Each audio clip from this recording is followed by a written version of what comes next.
এবারের নির্বাচনে ভোট গ্রহণে সংঘাত নিয়ে ব্যাপক আশঙ্কা ছিল মানুষের মধ্যে। শঙ্কা ছিল নির্ভয়ে ভোট দেওয়া নিয়ে। কিন্তু আশঙ্কা ভুল প্রমাণ করে পর্যটন নগরীর নাগরিকরা দেখল দেশের ইতিহাসের অন্যতম একটি সুষ্ঠু ও নিরাপদ নির্বাচন, যেখানে ঘটেনি কোনো প্রাণহানি, হয়নি বড় কোনো সহিংসতা। বেশ কিছু কারণে ত্রয়োদশ জাতীয় সংসদ নির্বাচনটি ছিল অতি গুরুত্বপূর্ণ ও চ্যালেঞ্জিং। তাই এই নির্বাচনে জয়ী হতে বিভিন্ন স্থানে আধিপত্য বিস্তারের একটি আশঙ্কা থাকলেও আইনশৃঙ্খলা বাহিনীর তৎপরতায় সেটিও ভেস্তে যায়। আর ভোট কেন্দ্র দিয়ে মনোরঞ্জে ভোট দিয়ে সুস্থ আল্লাহর রহমতে পুলিশ আসছিল, প্রশাসন আসছিল, বিজেপি আসছিল, মনোরঞ্জন বেগুন আর নিরাপত্তা দিয়ে এলে ভোট আর মনোরঞ্জে 10-15 বছর লতি দিন না পারি ভোট কেন্দ্র না যাবার আগত দিয়ে হয়তো ভোটও গিয়ে আমরা ভোটও গিয়ে এটা আনো পারব। আমাদের এবারের নির্বাচন অনেক সুস্থ, সুন্দর এবং কোনো ঝামেলা ছাড়া আমরা নির্বাচন কেন্দ্রে গিয়ে ভোট প্রদান করতে পেরেছি, যেটা আমরা ভোটের আগে চিন্তাও করি নাই যে এভাবে এরকম একটা সুন্দর পরিবেশের মধ্যে ভোটটা হবে। আইন শৃঙ্খলা বাহিনীরা তৎপর ছিল। পর্যটন শহর, রোহিঙ্গা ইস্যু সহ নানা কারণে কক্সবাজারের 4টি আসনেই যে কোনো সময় যে কোনো অপ্রীতিকর ঘটনা ঘটার সম্ভাবনা ছিল। কিন্তু সেনাবাহিনী, পুলিশ, বিজিবি, আনসার সহ আইনশৃঙ্খলা বাহিনীর সমন্বিত প্রচেষ্টা ও তাদের সুনিপুণ পরিকল্পনা শতভাগ কাজে লেগেছে নির্বাচনী মাঠে। না, পরিবেশ খুব সুন্দর দেখলাম।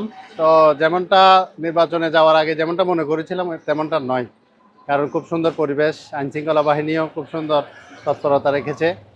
সব মিলিয়ে খুব সুন্দরভাবে সুষ্ঠুভাবে নির্বাচন সফল হয়েছে। বাংলাদেশ সেনাবাহিনী, পুলিশ বাহিনী, বিজিবি, র্যাব, আনসার বাহিনী সহ সকলকে ধন্যবাদ জানাচ্ছি সুশৃঙ্খল এবং অসাধারণ একটা নির্বাচন উপহার দেওয়ার জন্য। আমরা এই বাংলার মাটিতে প্রথম একটি সুন্দর নির্বাচন দেখেছি। আমরা যারা ব্যবসায়ী আছি, আমরা ব্যবসায়ীদের পক্ষ থেকে প্রশাসন সকলকে ধন্যবাদ জানাচ্ছি। পাশাপাশি আমরা চাই এবার নিয়েই প্রতিবার এভাবে সুন্দর নির্বাচন এই বাংলার মাটিতে হোক। কক্সবাজার সারা বাংলাদেশে সুন্দরভাবে সুশৃঙ্খলভাবে হয়েছে। আমরাও চাই ভবিষ্যতে এই আইনশৃঙ্খলা বাহিনী এইভাবে সুন্দরভাবে আমাদেরকে নির্বাচন উপহার দিবে। কক্সবাজারের 598টি ভোট কেন্দ্রের নিরাপত্তা সহ সার্বিক শৃঙ্খলা পরিস্থিতি নিয়ন্ত্রণে রাখতে জেলাব্যাপী 2166 জন সেনা, 880 জন বিজিবি, 399 জন নৌবাহিনী, 50 জন বিমান বাহিনী, 145 জন কোস্টগার্ড, 80 জন র্যাব, 190 জন আনসার ব্যাটালিয়ন ও 1815 জন পুলিশ সদস্য দায়িত্ব পালন করেন। সেনাবাহিনী সহ সকল আইনশৃঙ্খলা বাহিনীর সাথে কার্যকরী যোগাযোগ সহ সবকিছুই হয়েছে পরিকল্পনা অনুযায়ী, বললেন পুলিশের এই কর্মকর্তা।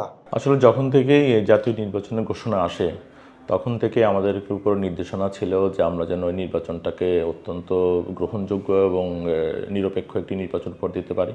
তো তখন থেকে আমাদের পুলিশ হেডকোয়ার্টার সহ আমাদের পুলিশ সুপার স্যার সবাই মিলে আমরা এক ধরনের পরিকল্পনা করছিলাম যাতে করে নির্বাচনের আগে, নির্বাচনের সময় এবং নির্বাচন পরবর্তী যে সময়টা আছে এই তিনটাকে আলাদাভাবে সেক্টরে ভাগ করে কিভাবে আমরা ব্যবস্থা নিতে পারি। আমাদের সকল আইন শৃঙ্খলা বাহিনী যারা নির্বাচনের সাথে সংশ্লিষ্ট ছিল তাদের সাথে একটা সমন্বয় সাধন করা এবং স্থানীয় যারা আছে এবং গোয়েন্দা সংস্থা সকলের সাথে এক ধরনের সুন্দর একটা সমন্বয় করার মাধ্যমে আমরা পুরো পরিকল্পনা সাজিয়েছিলাম যাতে করে আমাদের এই নির্বাচনে সহিংসতাটা আমরা রোধ করতে পেরেছি। আইন শৃঙ্খলা বাহিনীর কড়া নিরাপত্তার মধ্য দিয়ে বাংলাদেশ দেখলো একটি নজিরবিহীন সুষ্ঠু নির্বাচনের পরও কক্সবাজারের আইন শৃঙ্খলা পরিস্থিতি স্বাভাবিক রাখার আহ্বান জানিয়েছেন সচেতন মহল। আরজ ফারুক, পেরোয়া নিউজ।